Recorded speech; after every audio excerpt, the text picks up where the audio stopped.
состоялся культурный фестиваль, посвященный башкирской лошади, Башкорт-Уатта. Само по себе, мне кажется, начинание как минимум правильное, тут уж ничего не скажешь. Но, как говорится, мы же не можем без ложки дегтя, поэтому я процитирую часть поста бывшей чиновницы Башкирского Белого дома Дилары Гундоровой. «Не стрёмно?» – спрашивает она. «Ну что, башкиры Баймакского района, каково это, зная репутацию премьера, имеется в виду Андрея Назарова, после всего уголовного и событий января 2024 имеется в виду, конечно, противостояние Баймакского суда, дальше с флагами республики. Вам нормально? Но имеется в виду, Назаров, значит, дефилирует на лошади с флагами республики. Не скребется где-то совесть? Слово такое забытое есть, а?»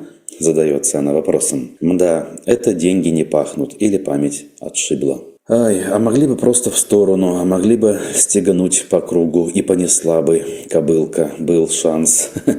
Одним видео размазали в пыль репутацию непокоренного народа. Очень эмоциональный пост. Наверное, где-то, конечно, палку перегибает Дилара Закуановна. Но мысль сама по себе вполне себе любопытная.